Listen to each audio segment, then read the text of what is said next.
5 August বিকেল 5টায় জুলাই ঘোষণাপত্র ফুটে উঠবে বিপ্লবের সত্যচিত্র। ঐকমত্য হওয়া বিষয় নিয়ে হবে সনদ।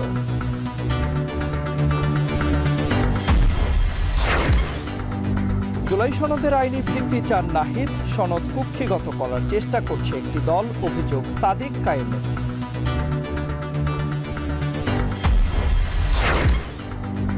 পরিবার চাইলে গণকবর থেকে তোলা হবে 114 মরদেহ, জানালেন স্বরাষ্ট্র উপদেষ্টা। কাল গণহত্যা মামলার সাক্ষ্য।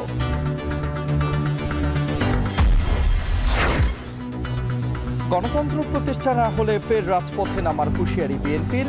অভ্যুত্থানের ঐক্য বিনষ্টের ষড়যন্ত্রের অভিযোগ নেতাদের।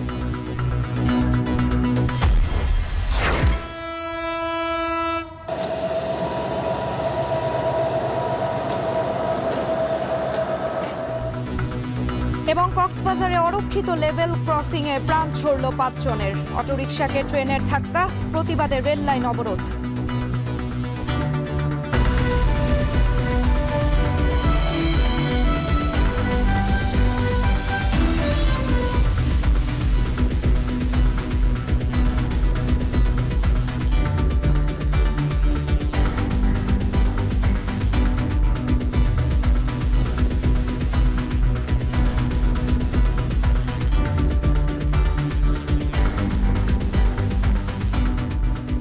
শুনছিলেন শিরোনাম। স্বাগত এখন সন্ধ্যায় পুরো আয়োজন জুড়ে সঙ্গে আছি আমরা দুজন, আমি সুমাইয়া রাত্রি এবং আমি তন্ময় কুমার রায়। দর্শক, আগামী 5 আগস্ট বিকেলে জাতির সামনে জুলাই ঘোষণাপত্র উপস্থাপন করা হবে এবং রাত্রে এই ঘোষণাপত্র আত্মপ্রকাশ অনুষ্ঠানে উপস্থিত থাকবেন যারা জুলাইয়ের বিভিন্ন সময় যারা এই আন্দোলনের সপক্ষে ছিলেন, সেই সমস্ত দল বা সেই সমস্ত গোষ্ঠীর যারা প্রতিনিধি রয়েছেন তারা উপস্থিত থাকবেন।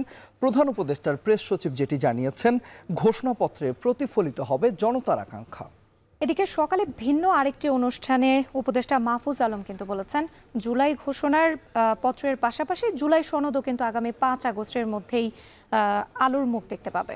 এনে একটি প্রতিবেদন রয়েছে হোসেন জাহিদের, চলুন দেখে আসি। জুলাই সনদ কবে হবে সে বিষয়ে জনমনে আগ্রহ আর অপেক্ষা ছিল বেশ।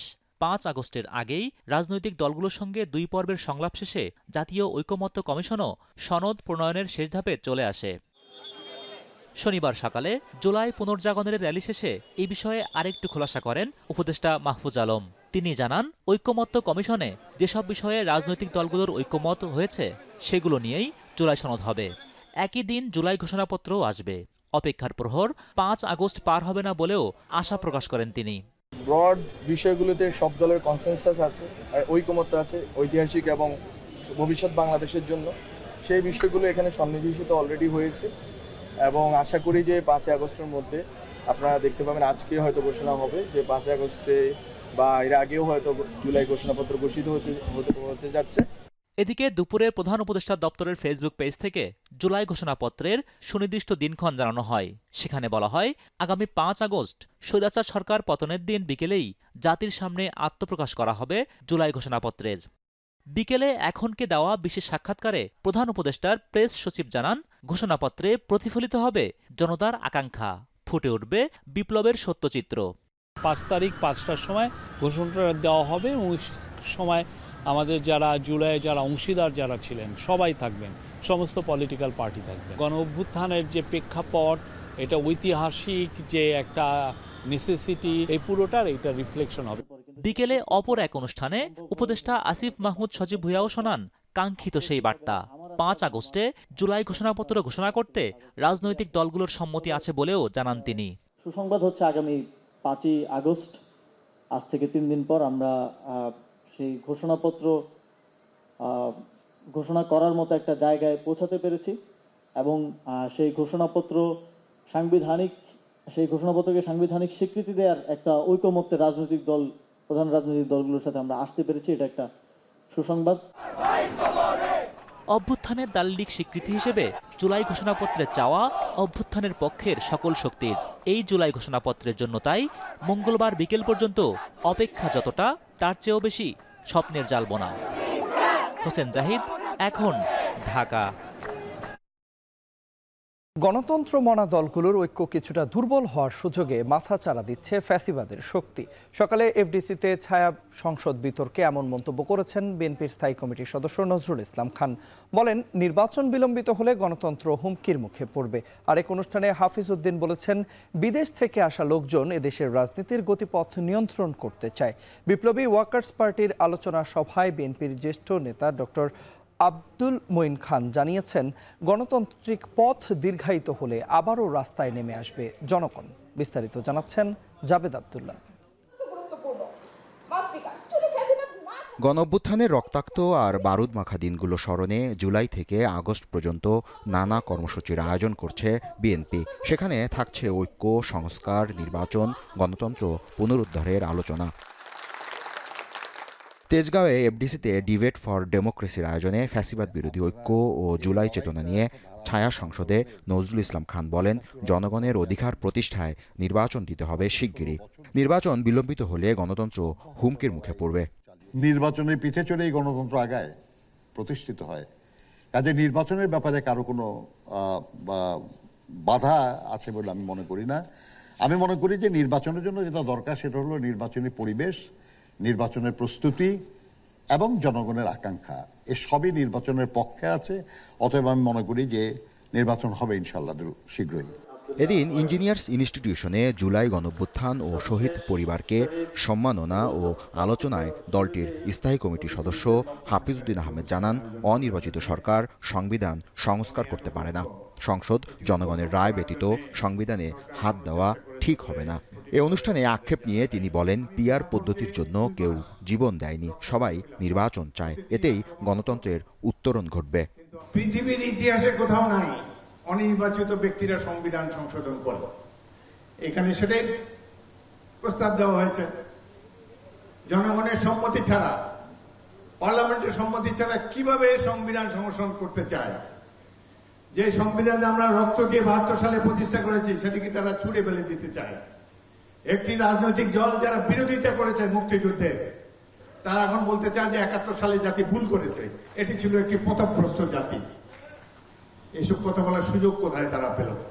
কোন অবস্থাতেই বিশৃঙ্খলা দিয়ে আগামী জাতীয় নির্বাচনকে পিছিয়ে দেওয়ার ষড়যন্ত্র যারা করছেন তারা কামিয়াবি হবেন না।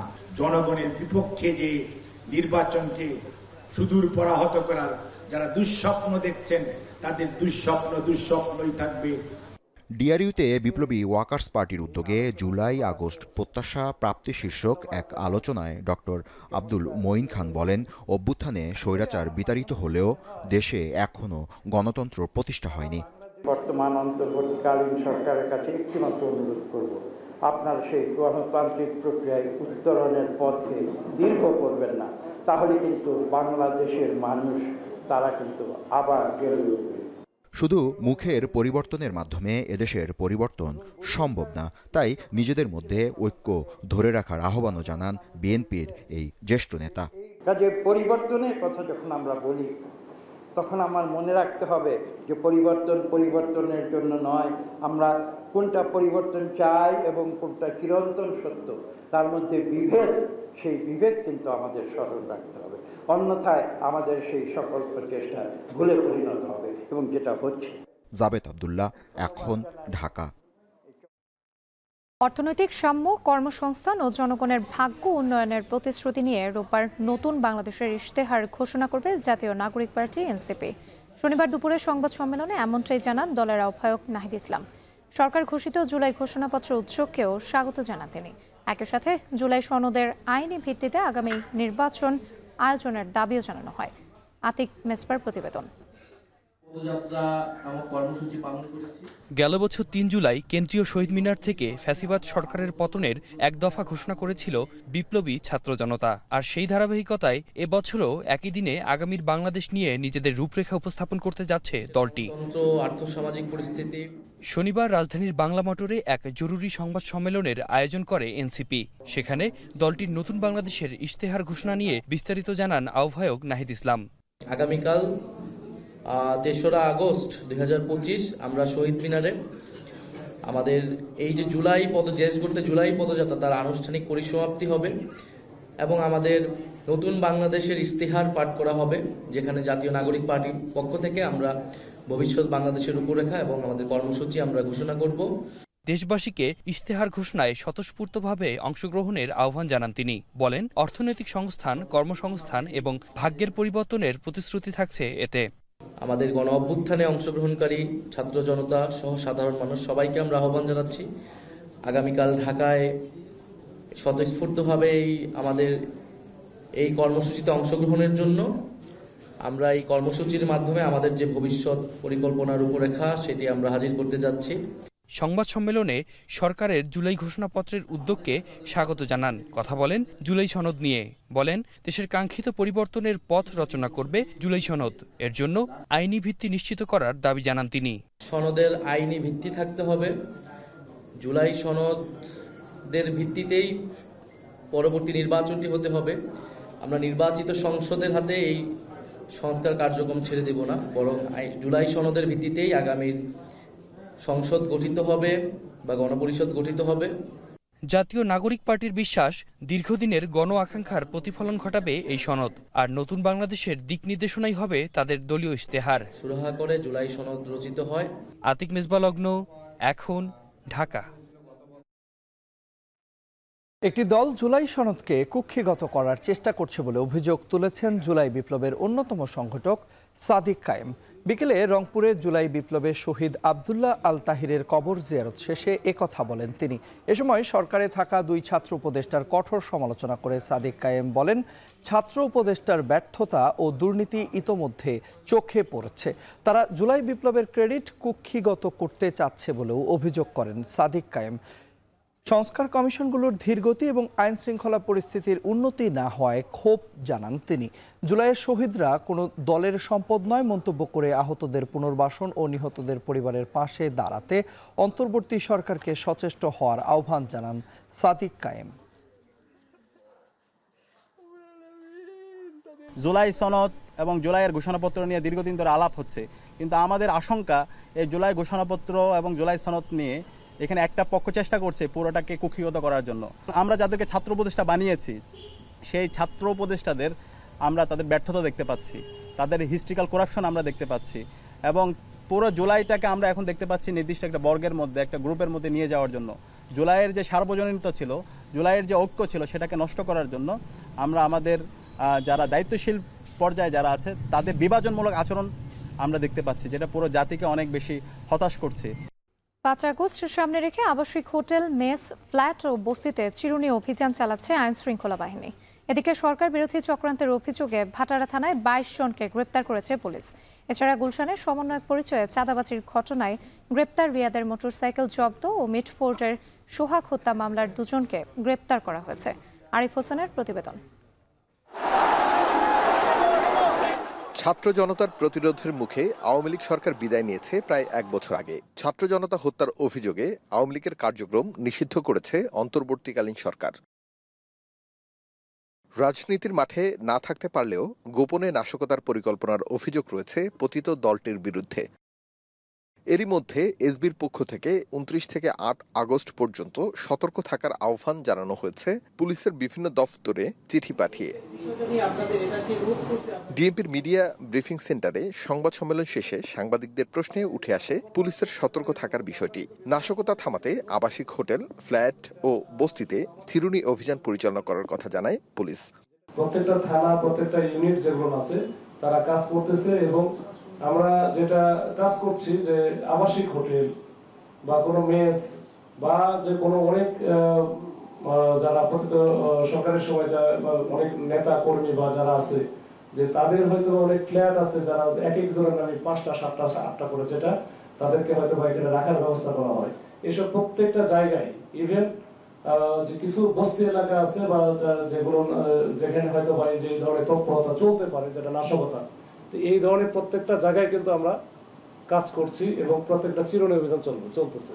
এই যে আজকেও কিন্তু এটা চলবে, মানে এটা কিন্তু পুরো আগস্ট মাস আমাদের চলবে। পরে কথা বলেন ডিএমপির মিডিয়া উইং এর প্রধান। বলেন, সরকার বিরোধী চক্রান্তের অভিযোগে ভাটারা থানার মামলায় 22 জনকে গ্রেফতার করা হয়েছে। অপরাধীরা অনেক সময় নানা ধরনের কৌশল অবলম্বন করে, এটা হয়তো সেরকম কিছু অপকৌশল, এগুলোতে বিভ্রান্ত হওয়ার কোনো কারণ নেই। যদি কেউ কোনো অস্বাভাবিক কোনো কিছু করে সেটা মনে হলে আপনারা তাৎক্ষণিকভাবে পুলিশের সহায়তা দিতে পারেন। ভাটারা থানায় একটা মামলা রুজু করা হয়েছে এবং এই মামলায় পর্যন্ত 22 জনকে গ্রেফতার করা হয়েছে। এখানে কার কি সংশ্লিষ্টতা ছিল সেটা যাচাই বাছাই করা হচ্ছে। আমরা বিষয়টা খুব গুরুত্ব দিয়ে তদন্ত করছি। এছাড়া র্যাব পরিচয়ে ডাকাতির ঘটনায় 8 জনকে গ্রেফতার, সাবেক সমন্বয়ক রিয়াদের মোটরসাইকেল জব্দ ও সোহাগ হত্যা মামলায় 2 জনকে গ্রেফতার করেছে পুলিশ। আরিফ হোসেন, এখন, ঢাকা। পরিবার চাইলে রায়ের বাজার গণকবর থেকে তোলা হবে 114 জুলাই শহীদের মরদেহ। পরিবার চাইলে ডিএনএ টেস্ট করে পরিচয় শনাক্তের পর তাদের কাছে হস্তান্তর করা হবে বলে জানিয়েছেন স্বরাষ্ট্র উপদেষ্টা জাহাঙ্গীর আলম চৌধুরী। এর আগে মোহাম্মদপুর থানা পরিদর্শন শেষে স্বরাষ্ট্র উপদেষ্টা বলেন, 5 আগস্টকে সামনে রেখে দেশে কোনো নিরাপত্তা ঝুঁকি নেই। আরিফ হোসেনের আরও একটি প্রতিবেদন।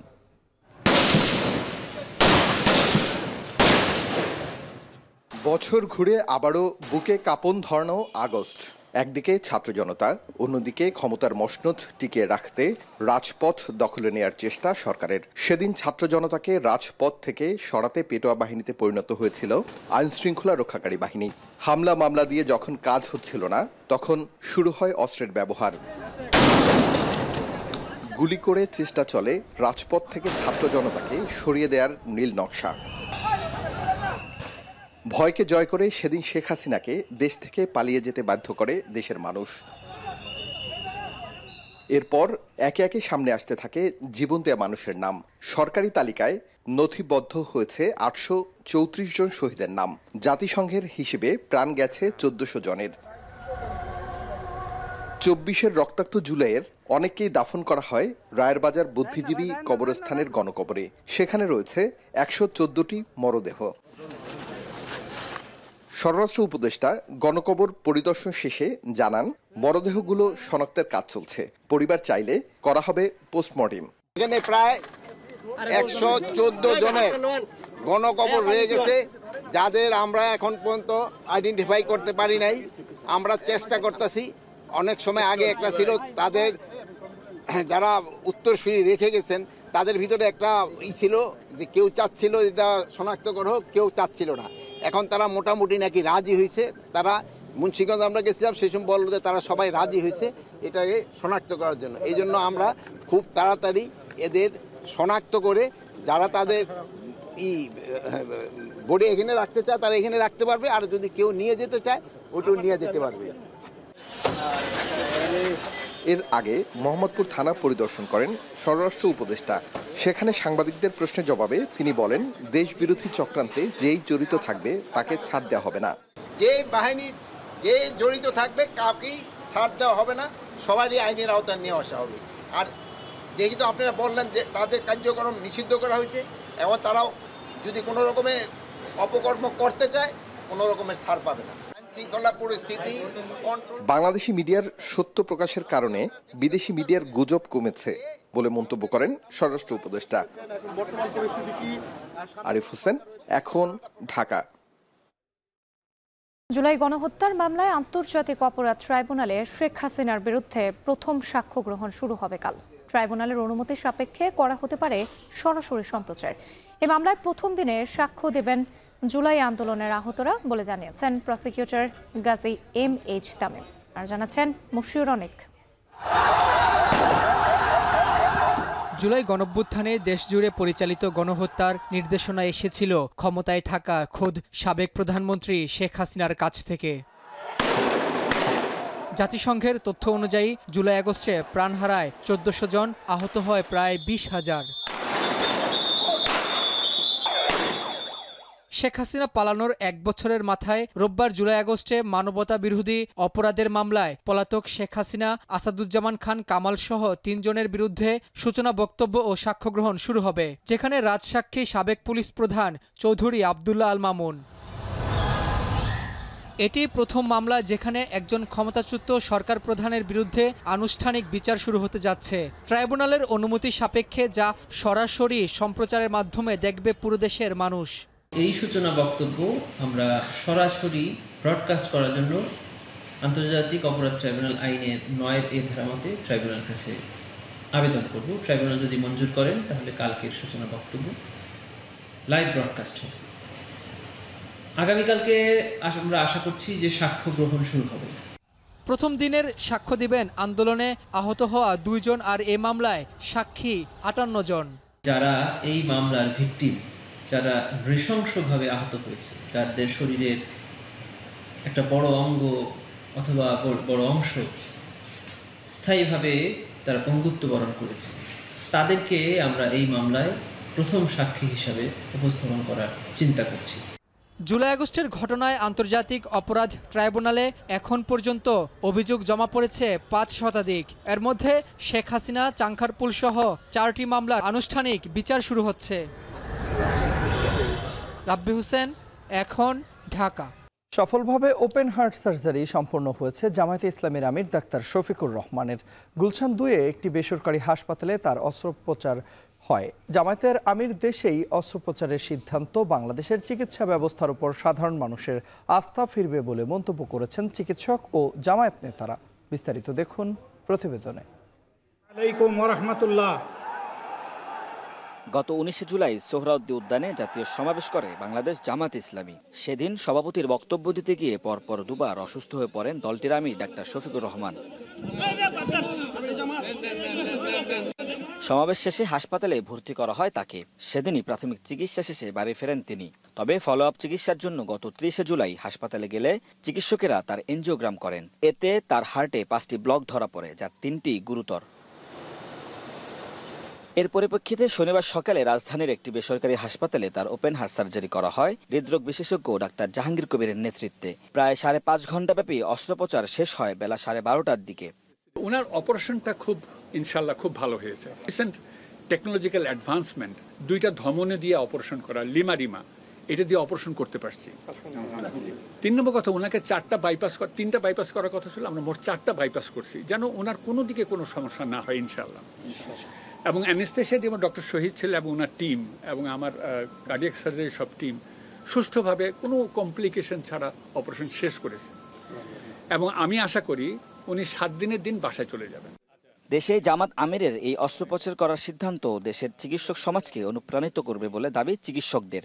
একই সঙ্গে এই ঘটনা দেশের চিকিৎসা ব্যবস্থার উপর মানুষের আস্থা ফেরাবে বলেও মন্তব্য করেন জামাত নেতারা। এনজিওগ্রামে ওনার 4টি ব্লক ধরা পড়েছিল এবং ব্লকগুলোর অবস্থানগত কারণে আমরা ওপেন হার্ট সার্জারি করাটাকেই প্রেফার করেছেন। অবশ্য এখানে যে মাননীয় সার্জন আছেন তিনি এবং যিনি এনজিওগ্রাম করেছিলেন, ওনাদের 2 জনের সমন্বিত মতেই আমরা এখানে ইউনাইটেড হসপিটালেই ওনার ওপেন হার্ট সার্জারি আজকে হয়েছে। দেশবাসীকে বিশেষভাবে কৃতজ্ঞতা জানাতে যে হসপিটালে ভর্তি হওয়ার পর থেকে যেভাবে দেশ এবং বিদেশের কোটি কোটি মানুষ ওনার জন্য দোয়া এবং যে আবেগ প্রদর্শন করেছেন, ভালোবাসা প্রদর্শন করেছেন, আমি বাংলাদেশ জামাত ইসলামীর পক্ষ থেকে সারা দেশ এবং বিশ্বের সেই সব ভাই বোনদের কাছে আন্তরিকভাবে কৃতজ্ঞতা পেশ করছি, কৃতজ্ঞতা জানাচ্ছি। আগামী 48 ঘণ্টা নিবিড় পর্যবেক্ষণ কেন্দ্রে রাখা হবে জামাত আমির ডাক্তার শফিকুর রহমানকে। আগামী 1 সপ্তাহের মধ্যে তাকে হাসপাতাল থেকে ছাড়পত্র দেবার প্রত্যাশা ব্যক্ত করেন চিকিৎসকেরা। দুপুরের দিকে বিএনপির ভারপ্রাপ্ত মহাসচিব মির্জা ফখরুল ইসলাম আলমগীর জামায়াতের আমিরের খোঁজখবর নিতে হাসপাতালে যান। ওমর ফারুক, এখন, ঢাকা। আগামী 2 সপ্তাহের মধ্যে সৌদি আরবের সাথে বাংলাদেশের ইতিহাসে প্রথমবারের মতো একটি চুক্তি হতে যাচ্ছে বলে জানিয়েছেন প্রবাসী কল্যাণ উপদেষ্টা ডক্টর আসিফ নজরুল। শনিবার রাজধানীর আন্তর্জাতিক মাতৃভাষা ইনস্টিটিউটে প্রবাসী কল্যাণ ও বৈদেশিক কর্মসংস্থান মন্ত্রণালয়ের আয়োজনে রেমিটেন্স যোদ্ধা দিবস উপলক্ষে আয়োজিত এক অনুষ্ঠানে তিনি একথা জানান। বলেন, প্রবাসীদের জন্য একটি উন্নত মানের প্রবাসী কল্যাণ হাসপাতাল নির্মাণের চিন্তা রয়েছে, যেখানে চাকরি করবে প্রবাসীরা, পাশাপাশি চিকিৎসা সেবাও নেবেন তারা। বলেন, রেমিটেন্স যোদ্ধাদের পাঠানো অর্থের উপর ভিত্তি করে দেশের অর্থনীতির গতি সচল রয়েছে, তাই তাদের কল্যাণের সব ধরনের সুযোগ সুবিধা বাড়ানোর চেষ্টা করছে তার মন্ত্রণালয়। আত্মত্যাগের ঘটনা জানি, আত্মত্যাগ এটা না আসলে চোখে দেখা যায় না, কিন্তু এই আত্মত্যাগ কোনো আত্মত্যাগ। সৌদি আরবের সাথে আমাদের বাংলাদেশের ইতিহাসে প্রথমবারের মতো এগ্রিমেন্ট হচ্ছে, প্রবাসী শ্রমিকদেরকে নিয়ে এমপ্লয়মেন্ট নিয়ে এগ্রিমেন্ট হচ্ছে। এই এগ্রিমেন্টের চেষ্টা বিগত সরকারের আমলে অনেকবার করা হয়েছে, হয় নাই। ভারত বা পাকিস্তানের সাথেও এগ্রিমেন্ট নাই, বাংলাদেশের সাথে এগ্রিমেন্টটা হতে যাচ্ছে। হলে আমাদের সৌদি আরবে যারা শ্রমিক ভাই বোনরা আছেন তাদের নিরাপত্তা এবং সুরক্ষা আরও বৃদ্ধি পাবে আমরা বিশ্বাস করি। যে আমাদের একটা ল্যান্ড আছে, একটা জায়গা আছে, সেখানে যদি আমরা প্রবাসীদের জন্য এমন একটা হসপিটাল করতে পারি যেখানে অনেক ম্যাক্সিমাম চাকরি করবে প্রবাসীরাই। কক্সবাজারের রামুতে ট্রেনের ধাক্কায় সিএনজি চালিত অটোরিকশার চালক সহ 4 যাত্রী নিহত হয়েছেন। এ ঘটনার প্রতিবাদে পর্যটক এক্সপ্রেস নামে অপর একটি ট্রেন আটকে রেখে বিক্ষোভ করেন স্থানীয় লোকজন। প্রায় 2 ঘন্টা অবরোধের পর সেনাবাহিনী ও আইনশৃঙ্খলা বাহিনীর উপস্থিতিতে ট্রেন চলাচল স্বাভাবিক হয়। অরক্ষিত লেভেল ক্রসিংয়ের কারণে দুর্ঘটনা হয়েছে এমন দাবি এলাকাবাসীর। প্রতিবেদনে দেখুন বিস্তারিত।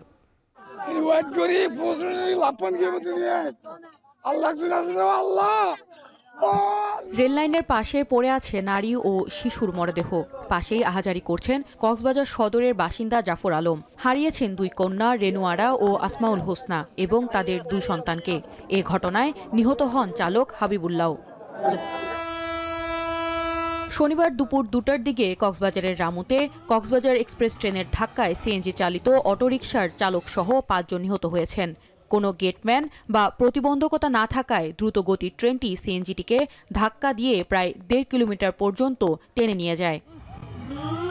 দুর্ঘটনাটি ঘটে ধলিরছড়া থেকে 1 কিলোমিটার দূরের অরক্ষিত পানিরছড়া রেল ক্রসিংয়ে। এ ঘটনায় পুলিশ একই পরিবারের 3টি মরদেহ উদ্ধারের কথা জানালেও পরিবারের দাবি নিহতের সংখ্যা 4। একটা ভাবি হয় আর একটা ভাবির বোন, ওরা ছিল 4 জন আর ড্রাইভার চালক ছিল 1 জন, মোট হলো 5 জন। ও এ মানি লেরে হরন্ন হতে তো ওরে মানি হরন্ন দনা ভাই তারা চিনছে তো টানিলো যাই ওই এই দুর্ঘটনা। রশিদনগরের অন্তত 3টি রেল ক্রসিং অরক্ষিত। গেটম্যান না থাকায় এমন দুর্ঘটনার রুটিনের পরিণত হয়েছে। ঘটনার পর ঢাকাগামী কক্সবাজার এক্সপ্রেস ট্রেনটি গন্তব্যে চলে গেলেও কক্সবাজারগামী অপর একটি ট্রেন পর্যটক এক্সপ্রেস ঘটনাস্থলে আটকে রাখে বিক্ষুব্ধ জনতা। 2 ঘন্টা অবরোধের পর স্বাভাবিক হয় ট্রেন চলাচল। ওখানে গেটও নাই, গেটম্যানও নাই, গাড়ি ওটা সিএনজি উপরে উঠে গেছে, তাৎক্ষণিকভাবে ট্রেন চলে আসছে। আমাদের রশিদনগর যে 3টা গেট অরক্ষিত হওয়ার কারণে নিয়মিত দুর্ঘটনা হচ্ছে। এই যে রাস্তাগুলো আছে এগুলোতে যদি রেল ক্রসিং যদি না দেয় তাহলে ভবিষ্যতে আমাদের আরো এরকম অনেকবার হতে হবে। পরিস্থিতি নিয়ন্ত্রণে ঘটনাস্থলে যায় সেনাবাহিনী, র্যাব ও পুলিশ। তবে রেলওয়ের নিরাপত্তা ব্যবস্থা নিয়ে প্রশ্ন থেকেই যাচ্ছে। ঊর্ধ্বতন কর্তৃপক্ষের সাথে আমরা আলাপ করে এইখানের যে সিকিউরিটি যে গেট করা দরকার ট্রেন চলাচলের জন্য, মানুষের যাতায়াতের জন্য, সেই ব্যবস্থা আশ্বাসে তারা উত্তেজিত জনতা এখান থেকে আমাদেরকে সহযোগিতা করেছে। অরক্ষিত রেল ক্রসিংয়ে এমন ঘটনার পরও গেট বসানো বা গেটম্যান নিয়োগে কোনো উদ্যোগ নেই কর্তৃপক্ষের। এখন কক্সবাজার। চাঁপাইনবাবগঞ্জের শিবগঞ্জে পদ্মা নদী থেকে অ্যাসিডে পোড়ানো অবস্থায় 2 ব্যক্তির মরদেহ উদ্ধার করা হয়েছে। বিকেলে বাতাসী মোড় এলাকা থেকে মরদেহ দুটি উদ্ধার করে পুলিশ। স্থানীয়রা জানান, গত বৃহস্পতিবার শিবগঞ্জ উপজেলার তারাপুর হঠাৎপাড়া গ্রামের শফিকুল ইসলাম ও সেলিম রেজা অবৈধভাবে ভারতে যাওয়ার চেষ্টা করেন। এরপর থেকেই নিখোঁজ ছিলেন তারা। শনিবার বিকালে পদ্মা নদীতে তাদের মরদেহ ভাসতে দেখে স্থানীয়রা পুলিশে খবর দেয়। স্থানীয়দের দাবি, অবৈধভাবে ভারতে প্রবেশের চেষ্টা করায় বিএসএফ সদস্যরা তাদের হত্যা করে মরদেহ অ্যাসিডে পুড়িয়ে নদীতে ভাসিয়ে দিয়েছে।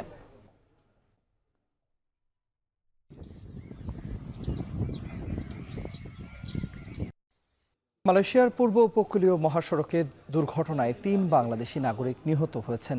এ ঘটনায় আহত হয়েছেন আরও 2 বাংলাদেশি।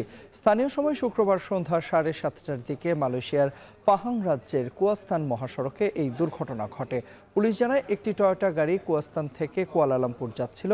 পথিমধ্যে গাড়িটি নিয়ন্ত্রণ হারিয়ে রাস্তার বাঁ দিকে ছিটকে পড়লে এই হতাহতের ঘটনা ঘটে।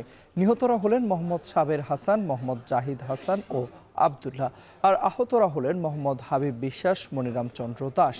পুলিশের প্রাথমিক তদন্তে জানা যায়, গাড়ির চালক মোহাম্মদ সাবের হাসানের বৈধ ড্রাইভিং লাইসেন্স ছিল না। এছাড়া গাড়ির রোড ট্যাক্স গত মে মাস থেকে মেয়াদ উত্তীর্ণ ছিল।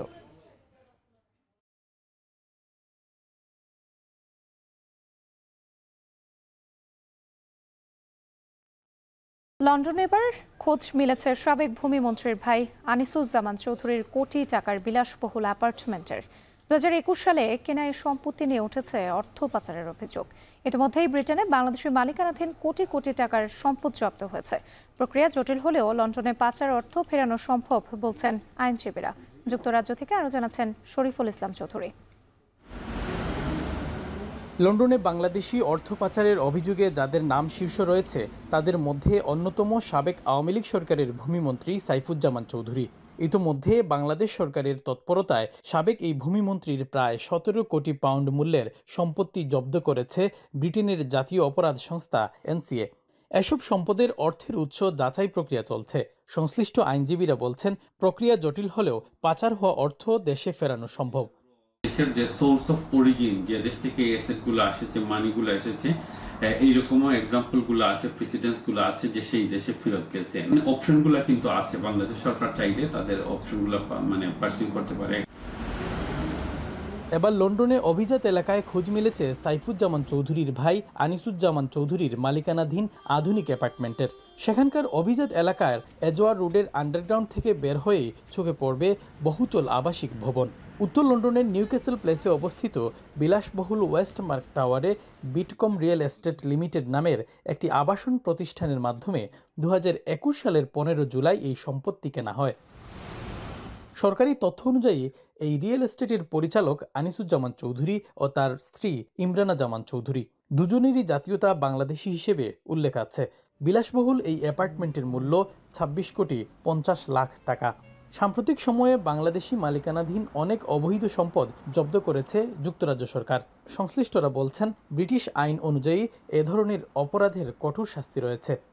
অ্যাসেট যদি ধরা হয়, ঘরের মালিকানা, গাড়ি বা অন্য কিছুতে, বা ব্যাংক ব্যালেন্স, যে এখানে মানি লন্ডারিং করা হয়েছে, সোর্সিং এবং ফান্ডিং, এটা লেজিটিমেট সোর্স থেকে না, তাইলে যে কোনো ইন্ডিভিজুয়ালের 14 বছর পর্যন্ত জরিমানা হতে পারে এবং আনলিমিটেড অ্যামাউন্ট অফ ফাইন হতে পারে।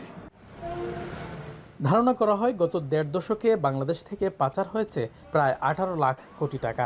আমদানি রপ্তানি সহ নানা কায়দায় এসব অর্থ পাচার হয়েছে, যা বাংলাদেশের ইতিহাসে কোনো সরকারের শাসনামলে সর্বোচ্চ রেকর্ড। বাংলাদেশ থেকে গত 15 বছর যে সম্পদ পাচার করা হয়েছে, যে অর্থ পাচার হয়েছে, সেগুলো বহির্বিশ্বের বিভিন্ন জায়গায় জব্দ করবে সরকার এবং বিক্রি করে সেই অর্থ বাংলাদেশে ফিরিয়ে নিয়ে বাংলাদেশের ট্রেজারিতে জমা দেবে। গ্লোবাল ফিনান্সিয়াল ইন্টিগ্রিটির তথ্য বলছে, আওয়ামী সরকারের আমলে বাংলাদেশ থেকে গড়ে প্রতি বছর $753 কোটি বা 80,000 কোটি টাকা পাচার হয়েছে। পাচার হওয়া অর্থের অন্যতম শীর্ষ গন্তব্য ব্রিটেন। শরীফুল ইসলাম চৌধুরী, এখন, লন্ডন। পুতিনের ঘনিষ্ঠ মেদভেদেভের পারমাণবিক হুমকির জবাবে রাশিয়ার কাছাকাছি অঞ্চলে 2টি পারমাণবিক সাবমেরিন মোতায়েনের নির্দেশ দিয়েছেন মার্কিন প্রেসিডেন্ট ডোনাল্ড ট্রাম্প। ইউক্রেনে যুদ্ধবিরতি ইস্যুতে ট্রাম্পের দেয়া আলটিমেটাম উপেক্ষা করায় মেদভেদেভের উস্কানিতেই মার্কিন নিরাপত্তার স্বার্থে এই ব্যবস্থা নেওয়া হয়েছে বলে নিশ্চিত করেছেন মার্কিন প্রেসিডেন্ট। আরও জানাচ্ছেন তৌহিদুর রহমান। রাশিয়া ইউক্রেন যুদ্ধ থামানোকে কেন্দ্র করে যুক্তরাষ্ট্র রাশিয়ার মধ্যকার স্নায়ুযুদ্ধ উত্তেজনার পারদ এখন তুঙ্গে, যা ধীরে ধীরে পারমাণবিক সাবমেরিন লড়াইয়ের দিকে এগুচ্ছে বলে শঙ্কা তৈরি হয়েছে। ট্রাম্পকে নিয়ে রুশ প্রেসিডেন্ট ভ্লাদিমির পুতিনের অধীনে থাকা দেশটির নিরাপত্তা পরিষদের ডেপুটি চেয়ারম্যান ও সাবেক প্রেসিডেন্ট দিমিত্রি মেদভেদেভের উস্কানিমূলক মন্তব্যেই মূলত থমথমে পরিস্থিতি বিরাজ করছে।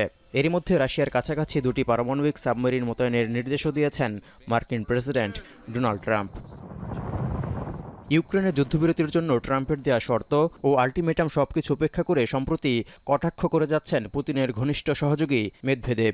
80-র দশকে গড়ে তোলা প্রতিশোধমূলক স্বয়ংক্রিয় পারমাণবিক অস্ত্র ব্যবস্থা ডেড হ্যান্ড কতটা বিপজ্জনক হতে পারে সে বিষয়ে ট্রাম্পের সচেতন থাকা উচিত বলেও মন্তব্য করেন তিনি। এর প্রেক্ষিতেই মার্কিন নিরাপত্তার স্বার্থে রাশিয়ার কাছাকাছি 2টি পারমাণবিক সাবমেরিন পাঠাচ্ছেন Trump. So I have to be very careful. So I do that on the basis of safety for our people. A threat was made by a former president of Russia, and we're going to protect our people. পারমাণবিক অস্ত্র ব্যবস্থা dead হ্যান্ডের হুমকিতেই ক্ষান্ত ছিল না Russia. এর আগে 23 থেকে 27 জুলাই পর্যন্ত প্রশান্ত মহাসাগর, ব্যারেন্স সাগর ও বাল্টিক সাগরের একযোগে অপারেশন জুলাই স্টর্ম নামে একটি বিশাল নৌমহড়াও চালিয়েছে রাশিয়া। এতে অংশ নিয়েছিল অত্যাধুনিক সাবমেরিন সহ 150টির বেশি যুদ্ধজাহাজ, 15,000 সামরিক সদস্য এবং 120টির বেশি সামরিক বিমান। রাশিয়া ইউক্রেন যুদ্ধ ঘিরে ওয়াশিংটনের সঙ্গে মস্কোর ক্রমবর্ধমান উত্তেজনার মধ্যে চালানো ওই মহড়া চলাকালীন 24 জুলাই কনিয়াস পোজারস্কি নামে নতুন একটি পারমাণবিক সাবমেরিনের উদ্বোধনও করেছেন প্রেসিডেন্ট ভ্লাদিমির পুতিন।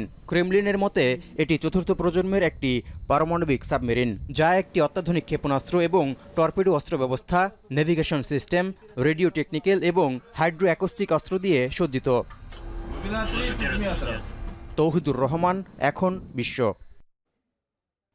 আরেক দফা জটিলতার মুখে এশিয়া কাপ। ভারত পাকিস্তানের রাজনৈতিক জটিলতাকে পেছনে ফেলে সেপ্টেম্বরে শুরু এশিয়া কাপ। তবে এবার তাতে যুক্ত হলো সম্প্রচার জটিলতা। 2031 সাল পর্যন্ত এশিয়া কাপের অফিসিয়াল সম্প্রচার সত্ত্বেও ভারতের সনি স্পোর্টস নেটওয়ার্কের চুক্তির শর্ত অনুযায়ী পাকিস্তানে এশিয়া কাপের সম্প্রচারের জন্য সনিকে মোট চুক্তির 10% অর্থ পরিশোধ করতে হবে দেশটির টিভি চ্যানেলগুলোকে। তবে 2025 সালে এসে পাকিস্তানের কাছে চুক্তির 25% অর্থ দাবি করছে সনি স্পোর্টস। যদিও ঠিক কী কারণে বাড়তি অর্থ দাবি করা হচ্ছে তার ব্যাখ্যা দেয়নি সনি। তবে এমন এক দাবির পর পাকিস্তানে এশিয়া কাপের সম্প্রচার নিয়ে দেখা দিয়েছে জটিলতা। এমনকি এশিয়ার শ্রেষ্ঠত্বের এই আসরে দেশটির সম্প্রচার নাও হতে পারে বলে শঙ্কা পাকিস্তান ক্রিকেট বোর্ডের।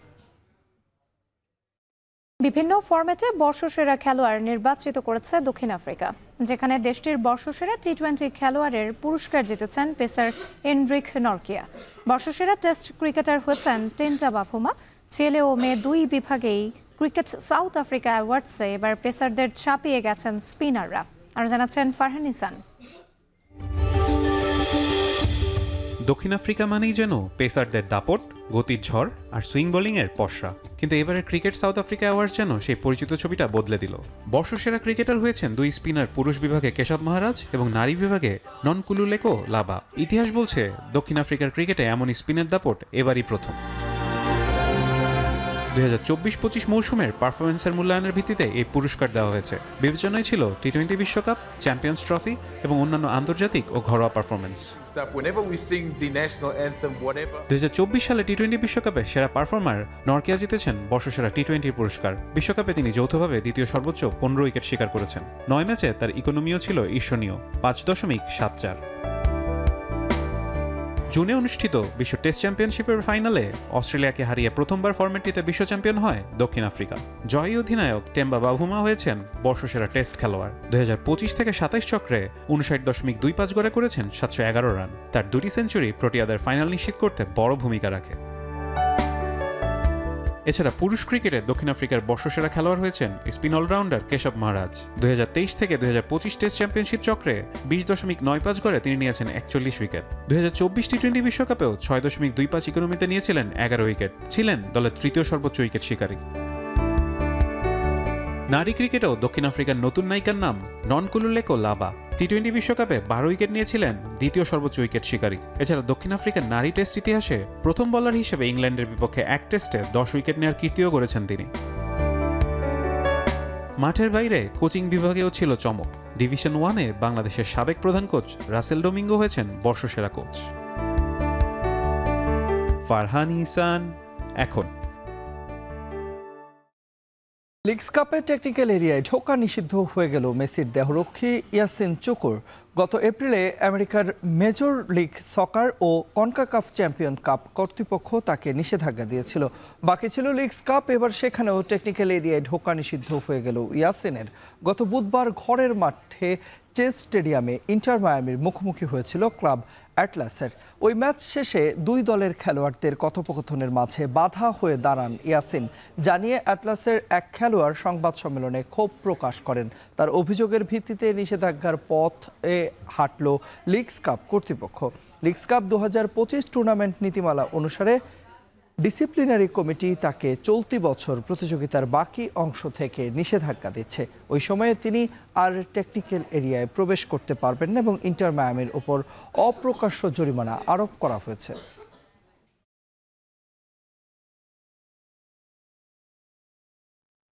শেষ করছি এখন সন্ধ্যা। তবে তার আগে শিরোনামগুলো জানিয়ে দিব আরও একবার। 5 আগস্ট বিকেল 5টায় জুলাই ঘোষণাপত্র, ফুটে উঠবে বিপ্লবের সত্য চিত্র। ঐক্যমত্য হওয়ার বিষয় নিয়ে হবে সনদ।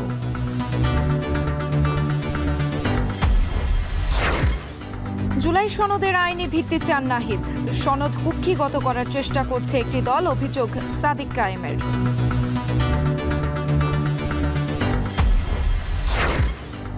পরিবার চাইলে গণকবর থেকে তোলা হবে 114 মরদেহ, জানালেন স্বরাষ্ট্র উপদেষ্টা। কাল গণহত্যা মামলার সাক্ষ্য। গণতন্ত্র প্রতিষ্ঠা না হলে ফের রাজপথে নামার হুঁশিয়ারি বিএনপির। অভ্যুত্থানের ঐক্য বিনষ্টের ষড়যন্ত্রের অভিযোগ নেতাদের।